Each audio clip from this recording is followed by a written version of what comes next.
Hello good morning guys.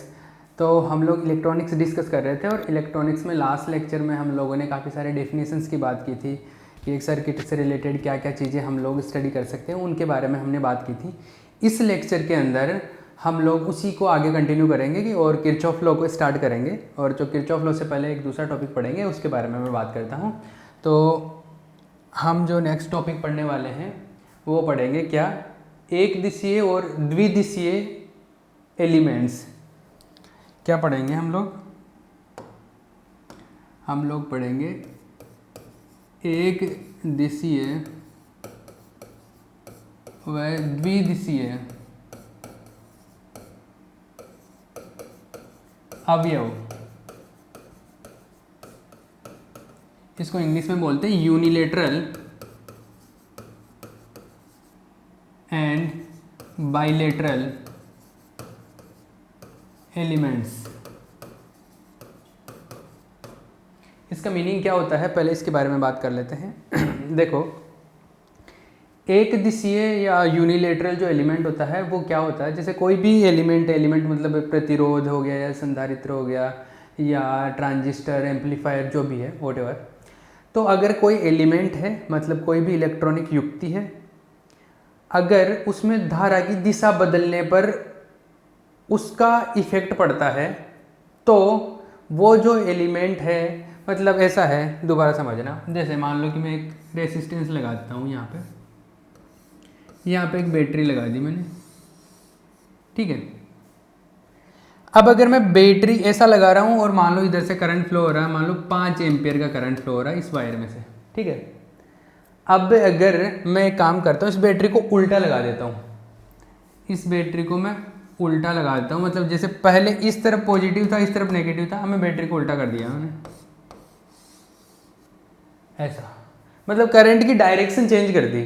और current की direction change करने पर अगर इस सर्किट में इस रेसिस्टेंस पर कोई इफेक्ट पड़ता है, जैसे अभी भी अगर करंट 5 एम्पियर है, कोई इफेक्ट नहीं आ रहा, इसका मतलब क्या है, ये द्विदिशीय युक्ति है, बाइलेटरल है, मतलब दोनों दिशाओं में समान रूप से काम करती है।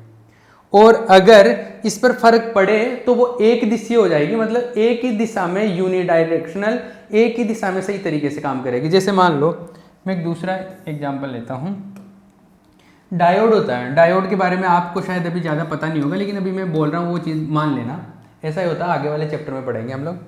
जैसे डायोड में क्या होता है, एक ही डायरेक्शन से करंट फ्लो होता है, दूसरे डायरेक्शन से करंट फ्लो नहीं होता है। मतलब अगर मैंने जैसे ये डायोड है, अगर ये डायोड है, डायोड में ये वाला जो साइड होता है उसको पी साइड बोलते हैं, इस साइड को एन साइड बोलते हैं। पी एन जंक्शन डायोड होता है ना, ये पी साइड है, ये एन साइड है, ये पॉजिटिव है, नेगेटिव। तो अगर ये पी और ये भी पॉजिटिव है, ये पी फोर मतलब पॉजिटिव समझ लो, अभी पी पॉजिटिव, ये पॉजिटिव साइड से जुड़ा हो, नेगेटिव नेगेटिव से जुड़ा हो, तो क्या होता है, पॉजिटिव पॉजिटिव से कनेक्टेड हो और नेगेटिव नेगेटिव से कनेक्टेड हो, तो इसको बोलते हैं फॉरवर्ड बाइस में, अग्र बाइस में। और इस कंडीशन में इसमें इधर से करंट फ्लो होता है। लेकिन आप इस बैटरी को उल्टा कर दो, कैसे, अगर इसमें इस बैटरी को उल्टा कर दूं ऐसे, बैटरी को मैं उल्टा कर देता हूं ऐसा, मतलब इधर पॉजिटिव लगा दिया, इधर नेगेटिव लगा दिया। अगर बैटरी को उल्टा कर देने पर क्या होता है, करंट का वैल्यू चेंज हो रहा है। जैसे मान लो ये उल्टा हो गया, तो अब नेगेटिव वाला पॉजिटिव से कनेक्ट है और नेगेटिव वाला इधर पॉजिटिव से कनेक्ट है। इसका मतलब ये क्या हुआ, इसका मतलब ये हो गया कि अब जो करंट का वैल्यू आएगा, अगर चेंज हो रहा है कि नहीं, पहले ये चेक करो। इसमें करंट का फ्लो होता है, करंट का वैल्यू कुछ मिलता है, इसमें करंट का वैल्यू जाता है नहीं, करंट ऑलमोस्ट जीरो होता है। इस कंडीशन में करंट जो होता है वो जीरो होता है। इसका मतलब है कि करंट का डायरेक्शन चेंज करने पर इस एलिमेंट पर इफेक्ट आ रहा है कि नहीं, इस एलिमेंट की वजह से इफेक्ट आ रहा है। तो करंट की डायरेक्शन का अगर एलिमेंट पर इफेक्ट पड़ता है तो उसको बोलते हैं क्या, यूनिडायरेक्शनल, मतलब एक ही डायरेक्शन में काम करता है।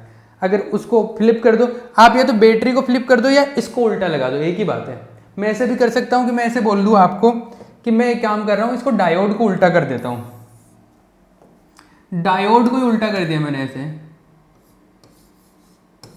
दोनों तरीके से बोलते हैं। डायोड को उल्टा कर दिया तो इधर पी आ गया, इधर एन आ गया, एक ही बात हो गया। आप ये सेल बना लो या ऐसे बना लो। तो अगर आप एलिमेंट को उल्टा कर देते हो और उसमें करंट का वैल्यू चेंज हो जाता है, उल्टा करने पर अगर चेंज हो जाता है तो वो एक दिशा में ही काम करने वाला है, और अगर करंट का वैल्यू चेंज नहीं होता तो वो दोनों दिशाओं में काम करने वाला है। समझ में आ गया? अभी मैं इसकी चीज़ बता दूंगा, लेकिन पहले इसका डेफिनेशन लिख लो।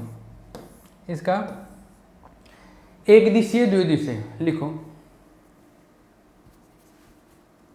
ऐसे इलेक्ट्रॉनिक अवयव ऐसे इलेक्ट्रॉनिक अवयव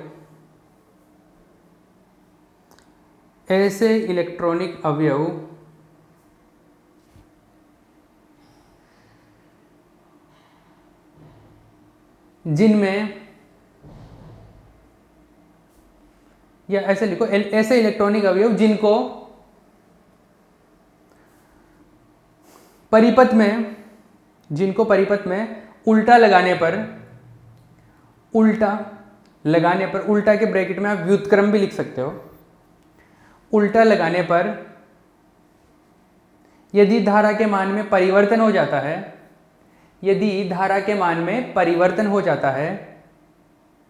तो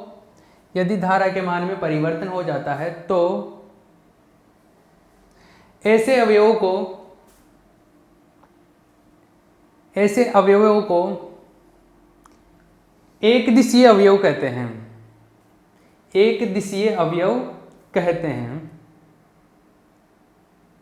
और यदि धारा के मान में परिवर्तन नहीं होता है, तो उन्हें द्विदिशीय अवयव कहते हैं। एग्जाम्पल्स, एक दिशीय अवयव के एग्जाम्पल लिखो, एक दिशीय अवयव के उदाहरण। एक दिशीय अवयव जैसे प्रतिरोध हो गया, प्रतिरोध, संधारित्र, प्रेरक कुंडली, ये तीनों लिख लो। प्रतिरोध, संधारित्र, प्रेरक कुंडली, इनको यहाँ पर कैसे भी लगा दो, मतलब अगर प्रतिरोध को उल्टा करके लगा दूँ या बैटरी को उल्टा कर लो, एक ही बात है। अगर प्रतिरोध को उल्टा करके लगा दूँ तो भी धारा का मान में कोई परिवर्तन नहीं होगा, करंट का वैल्यू चेंज नहीं होगा।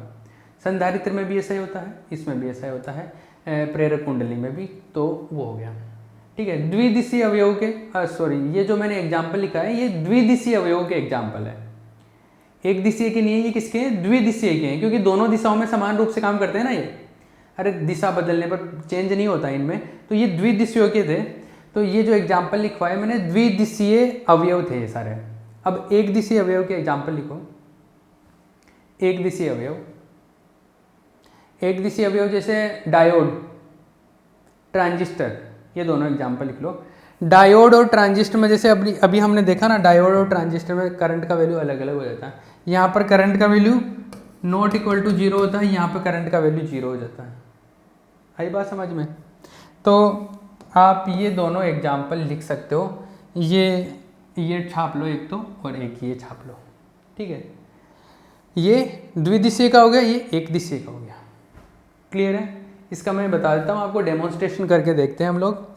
जैसे मैं आपको बोलूँ ना कि ये छाप लो, तो और मैं आगे चलने लग जाऊँगा, तो आप पॉज करके इसको छाप लेना। क्लियर है? अभी देखो आगे, अगर मैं बात करूँ, हम लोग इसका डेमोन्स्ट्रेशन करके देखते हैं। देखो भैया,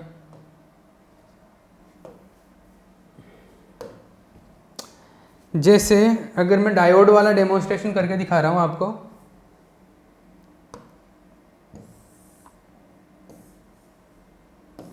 ये देखो आप, जैसे एक बैटरी लगी हुई है, डीसी बैटरी लगी हुई है इसके अंदर, और करंट फ्लो हो रहा है, इधर पॉजिटिव है इधर नेगेटिव है, तो इधर करंट फ्लो हो रहा है। ये डायोड लगा हुआ है, जैसे इसमें ये 312 माइक्रो एम्पियर का करंट शो कर रहा है कि इतना करंट जा रहा है इसके अंदर। अगर मैं डायोड को उल्टा कर दूं, तो हमने पढ़ा ना कि डायोड के साथ एक दिशीय अवयव है, मतलब अगर उल्टा कर दिया तो करंट का वैल्यू चेंज हो जाएगा या 0 हो जाएगा, ऐसा ही पढ़ा ना। तो देखो ये हमने दूसरा डायग्राम लिया है, ये रहा, ये सर्किट दूसरा सर्किट है। इस सर्किट के अंदर देखो आप, डायोड मैंने उल्टा लगा दिया पहले वाले से, पहले उस तरीके से था। ये पॉजिटिव से अभी नेगेटिव कनेक्ट हो गया है। इसमें देखो डायोड, इसमें ये पॉजिटिव साइड होता है इसका, ये नेगेटिव साइड। तो पॉजिटिव से ये बैटरी का पॉजिटिव साइड कनेक्टेड है, नेगेटिव से इधर नेगेटिव कनेक्टेड है। तो ये अग्र 22 में है, ये फॉरवर्ड 22 में है, तो करंट फ्लो हो रहा है, करंट का डायरेक्ट कुछ वैल्यू मिल रहा है। लेकिन मैंने इसको उल्टा कर दिया, या तो इसको उल्टा कर लो या बैटरी को उल्टा कर लो, सेम रिजल्ट उसी तरीके से आते हैं। मतलब किसी एक को तो उल्टा करना है। तो मैंने जैसे यहाँ पे डायोड को उल्टा कर दिया, तो इसका अभी ये पी साइड इधर है, तो पी साइड इधर नेगेटिव से कनेक्टेड है और इसका पॉजिटिव साइड इसके नेगेटिव से कनेक्टेड है।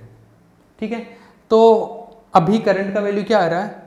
अभी करंट का वैल्यू देखो 0 एम्पियर आ रहा है। इसका मतलब है कि इसका डायरेक्शन चेंज करने पर करंट का वैल्यू चेंज हो गया। इसका मतलब कि डायोड कैसा है, एक दिशा में ही सही तरीके से काम करता है, दूसरी दिशा बदलने पर वैल्यू चेंज हो जाता है। तो डायोड कैसा, एक दिशीय युक्ति है, यूनिलेटरल है।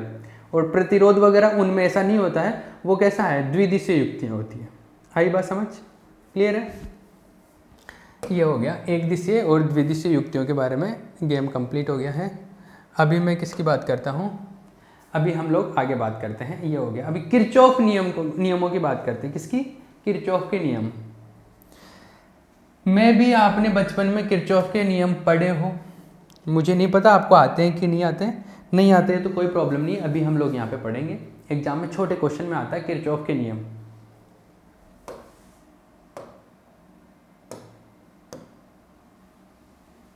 तो किरचॉफ के परिपथ नियम,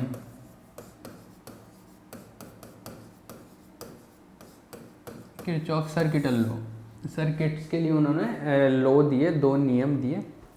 पहला जो होते हैं उसको धारा का नियम बोलते हैं, दूसरा जो होता है वोल्टेज का नियम। तो लिखो, किरचॉफ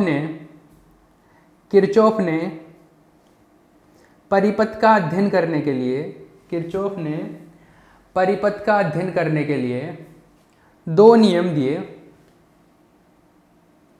किरचॉफ ने परिपथ का अध्ययन करने के लिए दो नियम दिए। पहला जो नियम है वो धारा का नियम है, इसको KCL बोलते हैं, किरचॉफ्स करंट लॉ। क्या बोलते हैं? KCL। तो मैं जनरली KCL बोलूँगा इसको। तो किरचॉफ्स करंट लॉ, करंट मतलब धारा का नियम है, ठीक है। दूसरा जो होगा वो वोल्टता का नियम, वोल्टता का नियम, वोल्टेज लॉ, KVL, इसको KVL बोलूँगा, Kirchhoff's voltage law, Kirchhoff's current law, ठीक है। तो धारा का नियम और वोल्टता का नियम। सबसे पहले धारा का नियम पढ़ते हैं हम लोग। धारा का नियम क्या है इसका, चलो भैया, धारा का नियम देखो भैया, धारा का नियम क्या बोलता है, किरचॉफ्स जो KCL है वो क्या बोल रहा है। लिखो, इसका स्टेटमेंट लिखो पहले। इस नियम के अनुसार, इस नियम के अनुसार किसी परिपथ के, इस नियम के अनुसार किसी परिपथ के संधि बिंदु पर, किसी परिपथ के संधि बिंदु पर धाराओं का बीजगणितीय योग, धाराओं का बीजगणितीय योग शून्य होता है। धाराओं का बीजगणितीय योग शून्य होता है।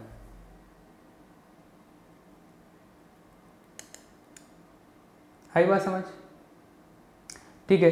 पैराग्राफ चेंज करके दूसरी लाइन लिखो। संधि बिंदु पर, संधि बिंदु पर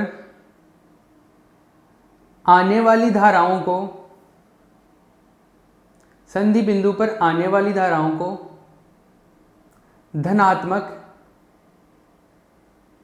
तथा संधि बिंदु से बाहर जाने वाली धाराओं को, तथा संधि बिंदु से बाहर जाने वाली धाराओं को ऋणात्मक लिया जाता है, ऋणात्मक लिया जाता है। इसी के अंदर एक नीचे और लाइन लिख लो, पैराग्राफ चेंज करके। एक तरीके से पहले वो नियम हो गया था, स्टेटमेंट हो गया था, उसके बाद में ये 2 पॉइंट लिख सकते हो आप। तो एक पॉइंट तो ये हो गया, आने वाली धाराओं को पॉजिटिव और जाने वाली धाराओं को नेगेटिव लेते हैं। नेक्स्ट पॉइंट लिखो, दूसरा पॉइंट एक तरीके से, उसमें आप लिख सकते हो क्या, धारा नियम को आवेश संरक्षण का नियम भी कहते हैं। धारा नियम को आवेश संरक्षण का नियम भी कहते हैं। ठीक है, ये 3 पॉइंट हो गए, दो, एक स्टेटमेंट हो गया, 2 पॉइंट हो गया। अभी मैं क्या बोल रहा हूँ, ये इसने ये बोला क्या कि जैसे एक संधि बिंदु है, संधि बिंदु क्या होता है ये पहले हम डिस्कस कर चुके हैं सर्किट के अंदर। तो मान लो कि यहाँ पर बहुत सारी धाराएं आ रही है, एक इधर से आ रही है, एक इधर से धारा आ रही है, एक इधर से धारा आ रही है, ये इधर जा रही है, इधर निकल रही है। मान लो ये जो करंट, इसको मैं I1 बोल रहा हूँ, इसको I2 बोल रहा हूँ, इसको I3 बोल रहा हूँ, इसको I4 बोल रहा हूँ, इसको I5 बोल रहा हूँ। तो उसने ये बोला कि धाराओं का जो बीजगणितीय योग है वो क्या होता है, 0 होता है। आई बात समझ में? मतलब इस पॉइंट के ऊपर, इस संधि बिंदु पर जो टोटल करंट कैलकुलेट करूंगा, एलजेब्रिक सम जो होगा, बीजगणितीय योग, वो क्या होगा, 0 होगा। अब उसने दूसरी बात एक और बताई कि जो अंदर करंट आ रहे हैं उनको तो लेना है आपको पॉजिटिव मानना है, जो बाहर निकल रहे हैं उसको क्या लेना है, नेगेटिव। तो देखो मैं इसका टोटल सम निकालता हूँ, आने वाली को पॉजिटिव, तो देखो ये भी पॉजिटिव अंदर आ रही है, ये भी पॉजिटिव, ये भी पॉजिटिव, तो ये तीनों आ जाएंगे positive. I1 plus I2 plus I3, ये क्या हो गया, पॉजिटिव। ये तीनों को पॉजिटिव लिख दिया मैंने। ये दोनों बाहर निकल रही है, बाहर निकलने वालों को क्या लेते हैं, नेगेटिव। तो मैं इनको माइनस कर देता हूँ, I4 माइनस I5, टोटल ये क्या आएगा, 0, यही था ना, ये टोटल हो गया 0। क्लियर है? अरे बात समझ में आई ना? ये टोटल एलजेब्रिक सम हो गया, ये बीजगणितीय योग हो गया, ये शून्य हो गया, ये 0 आ गया। दूसरी चीज, इसको मैं ऐसे भी लिख सकता हूँ कि I1 plus I2 plus I3 equals to I5 plus I4। इनको उधर ले गया तो ये वैसा हो गया। ये टोटल कौन सी करंट है, ये वो करंट है जो अंदर आ रही है टोटल, और ये I4 I5 कौन सी है, टोटल जो बाहर जा रही है वो। तो ये कुल आने वाली धारा है, कुल आने वाली धारा, इधर जाने वाली कुल धारा, जाने वाली कुल धारा, ये दोनों बराबर हो गई। तो यहां से एक स्टेटमेंट में ये भी बोल सकता हूं कि किरचॉफ के धारा नियम के अनुसार किसी संधि बिंदु पर आने वाली धाराओं का योग जाने वाली धाराओं के योग के बराबर होता है। कई बार इस स्टेटमेंट को ऐसे भी दिया जाता है। ठीक है, तो सबसे पहले तो आपको क्या करना है, ये डायग्राम छापना है, और ये जो लिखवाया है ना यहाँ तक ये लैंग्वेज सहित ये लिखना है आपको। ठीक है, ये लिखने के बाद में पॉज करके ये लिख लेना, और उसके बाद में मैं लिखवाऊंगा कि क्या लिखना है, एक लाइन लिखनी है, वो लाइन क्या लिखनी है लिखो। संधि बिंदु पर आने वाली धाराओं का कुल योग, संधि बिंदु पर आने वाली धाराओं का कुल योग जाने वाली कुल धाराओं के बराबर होता है। आने वाली कुल धाराओं का योग जाने वाली धाराओं के कुल योग के बराबर होता है। क्लियर है? ये कंप्लीट हो गई बात, खत्म। अरे क्लियर है ना, ये सारी चीज हो गई है, ये सारी, ये फर्स्ट लॉ ऑफ क्या हो गया, किरचॉफ। अब सेकंड नियम की बात करते हैं, किरचॉफ के द्वितीय नियम की बात करते हैं।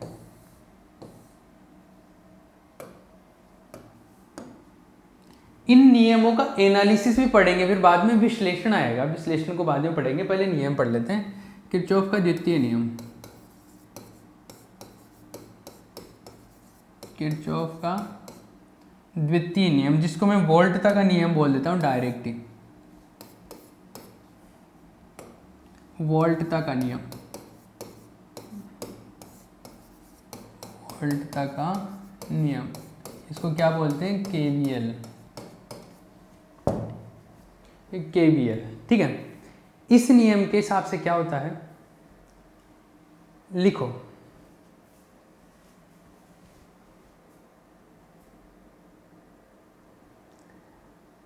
इस नियम के अनुसार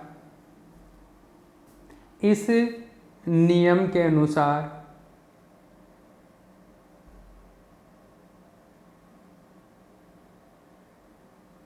इस नियम के अनुसार किसी परिपथ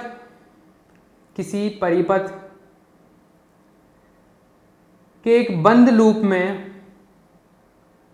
किसी परिपथ के एक बंद लूप में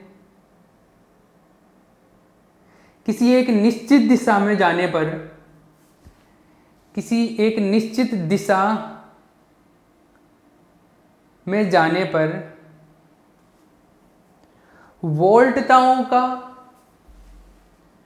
बीजगणितीय योग शून्य होता है। वोल्टताओं का बीजगणितीय योग शून्य होता है। आई बात समझ? अरे ठीक है, वोल्टताओं का बीजगणितीय योग शून्य होता है। अभी मैं इसको सर्किट की हेल्प से बताता हूँ कैसे। जैसे मान लो कोई भी एक सर्किट है, ये लो कैसे अप्लाई करते हैं सर्किट में, ध्यान से सीख लेना है, बड़ी कमाल की काम की चीज है।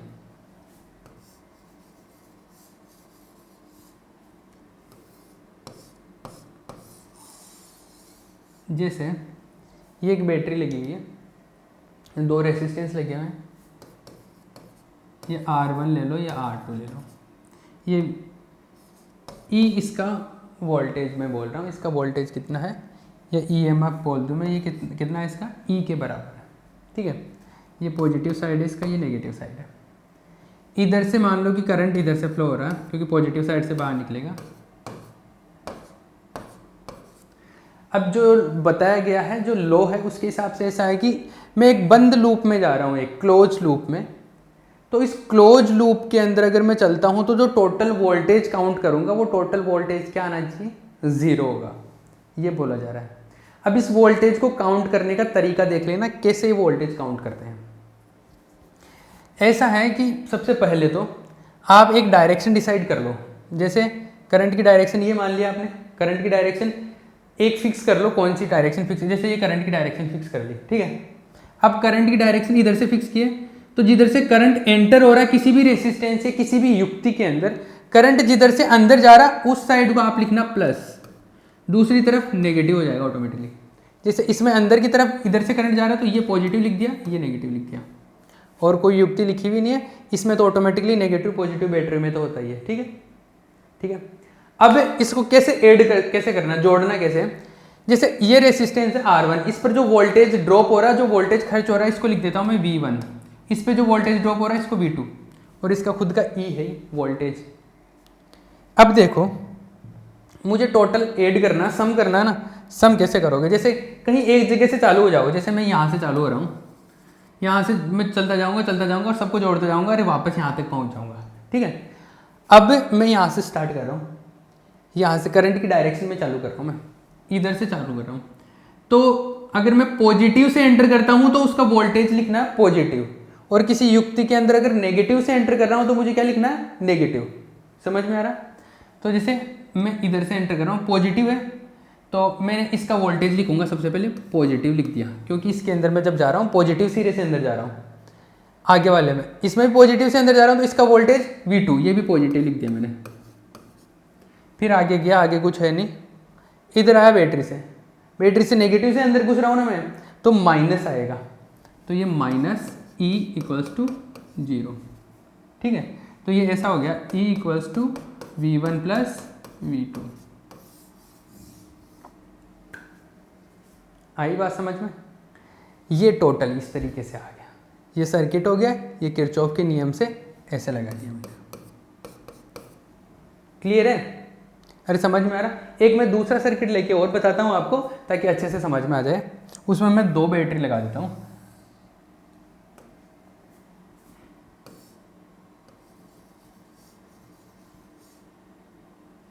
इसमें मैं 2 बैटरी लगा देता हूँ, एक बैटरी ऐसे लगा दी मैंने, ये R1 हो गया, ये R2 हो गया, ये जैसे बैटरी ऐसा है, इसका E1 है, इसका E2 है। इसके ऊपर जो खर्च हो रहा है मान लो वो V1 है, इसके ऊपर जो खर्च हो रहा है V2। अब देखो बैटरी 2 लगा दी मैंने, टाइम है ना, हाँ जी है, बैटरी 2 लगा रखी है मैंने। अब अगर मेरे पास 2 बैटरी है तो पहली बात तो करंट की डायरेक्शन कौन सी होगी, अब इस बैटरी के हिसाब से तो पॉजिटिव इधर से निकलेगा बाहर, इस बैटरी के हिसाब से इस तरफ, तो इस बैटरी के हिसाब से तो करंट ऐसे जाना चाहिए, इस बैटरी के हिसाब से करंट ऐसे जाना चाहिए। बिल्कुल कंफ्यूजिंग है। आपको क्या करना, कोई एक डायरेक्शन मान लो, जो आपकी मर्जी चाहे वो मान लो। अगर एक्चुअल में करंट उसकी डायरेक्शन में आएगा तो जो कैलकुलेट करने पर पॉजिटिव वैल्यू आ जाएगा करंट का, और अगर आपने जो डायरेक्शन मानी है और अगर मान लो एक्चुअल में वैसा नहीं है, उसके ऑपोजिट डायरेक्शन है, तो जो करंट का वैल्यू निकाल के लाओगे आप वो नेगेटिव आ जाएगा। समझ में आ गया? मतलब करंट आपका नेगेटिव आ रहा है, इसका मतलब है कि आपने जो करंट की डायरेक्शन मान रखी है ना वो उल्टी मान ली, तो उससे कोई फर्क नहीं पड़ेगा। आप कोई सी एक डायरेक्शन मान लो, जैसे आप चाहो तो ये मान लो, या चाहो तो ये मान लो, ठीक है, आप कोई भी मान लो। जैसे मैं पहले वाले में इस तरफ से माना था, अभी ये ऐसे मान लेता हूँ तो दूसरा आइडिया मिल जाए आपको। तो मैं करंट की डायरेक्शन ये मान लेता हूँ। अब करंट की डायरेक्शन तो मान ली मैंने, अब करंट की डायरेक्शन के हिसाब से मुझे क्या करना पड़ेगा, मुझे पहले इनके चिन्ह बनाने पड़ेंगे, साइन बनाने। तो जैसे इसमें करंट इधर से जा रहा है, करंट इधर से जा रहा है, तो जिधर से जाता है वो तो उस सिरे को पॉजिटिव लेते, दूसरे वाले को नेगेटिव। इसमें भी इधर से एंटर करा तो इसको पॉजिटिव, इसको नेगेटिव ले लो, ठीक है। अब कैलकुलेट करना स्टार्ट करो इसको। तो आप कहीं से स्टार्ट हो जाओ, आप यहां से भी स्टार्ट कर सकते हो, आप यहां से करंट की डायरेक्शन में भी स्टार्ट कर सकते हो, दोनों तरीके से कर सकते हो। मैं पहले करंट की डायरेक्शन में लेके बता देता हूँ, फिर ऑपोजिट डायरेक्शन में लेके बता दूंगा, दोनों से रिजल्ट सेम ही आएगा, ठीक है। तो जैसे करंट की डायरेक्शन ये है, तो मैं यहाँ से चालू होता हूँ, सबका काउंट करते करते करते करते मैं यहाँ तक पहुँच जाऊँगा, ठीक है। तो मैं पहले यहाँ से स्टार्ट करता हूँ। इसका वोल्टेज कितना खर्च हुआ, V2, और इसमें मैं जब काउंट इसमें चल रहा हूँ तो पॉजिटिव से अंदर घुसूंगा, तो पॉजिटिव V2 को पॉजिटिव लेना है। फिर आगे जाऊंगा तो V1 में, इसमें R1 में पॉजिटिव से अंदर जा रहा हूँ, तो पॉजिटिव पहले आता है ना, तो पॉजिटिव से अंदर एंटर कर रहा हूँ, तो V1 पॉजिटिव। फिर इधर आया बैटरी में भी पॉजिटिव से अंदर जा रहा हूँ, तो इसका भी E1 क्या आएगा, पॉजिटिव। फिर इधर से आ रहा हूँ E2 में नेगेटिव से अंदर जा रहा हूँ, तो आ जाएगा -E2 = 0। ये किरचॉफ लॉ, आप इसको इस तरीके से भी लिख सकते हो, E2 - E1 = इन दोनों को उधर ले गया और V1 + V2। आई बात समझ? आप इसी को आप ऐसे भी काउंट कर सकते हो। देखो मैं बताता हूँ, सेम एज ये जो डायग्राम बनाया, अभी तो हमने इस इधर से गया था, मैं इसको दूसरे तरीके से काउंट कर रहा हूँ, मैं इधर से जा रहा हूँ, ठीक है। एक बार देख लेना, ये लिखना मत, आप पर ध्यान रहना चाहिए आपको। इसको देखना, मैं इधर से जा रहा हूँ, इसमें नेगेटिव से एंटर कर रहा हूँ, तो माइनस के साथ में आएगा V1। फिर इसमें जा रहा हूँ, इसमें भी नेगेटिव से एंटर कर रहा हूँ, तो क्या आएगा -V2। फिर इसके अंदर गया, इसमें प्लस से अंदर गया, तो +E2। फिर इधर से आया तो माइनस से गया, तो -E1, तो -E1 = 0। इन दोनों को उधर ले जाता हूँ, तो ये आ गया E2 - E1 = V1 + V2। ये सेम ही चीज़ तो आ रही है, तो आपको कोई कंफ्यूज होने की जरूरत नहीं। आप एक बार सबसे पहले डायरेक्शन फिक्स कर लो, या तो इधर से मान लो या इधर से, वो डायरेक्शन फिक्स कर ली, उनके सबके चिन्ह लगा दो, और अब फिर उसको जोड़ना शुरू करो, और जोड़ने में इधर से चले जाओ या इधर से चले जाओ, कोई फर्क नहीं पड़ेगा। एक बार उसकी पहले करंट की डायरेक्शन फिक्स कर लो, और जो सारे प्रतिरोध या जो भी युक्तियां लगी हुई है उन पर आप डायरेक्शन लगा दो कि प्लस माइनस सेट कर दो, और उसके बाद में किधर से भी काउंट करना शुरू कर दो।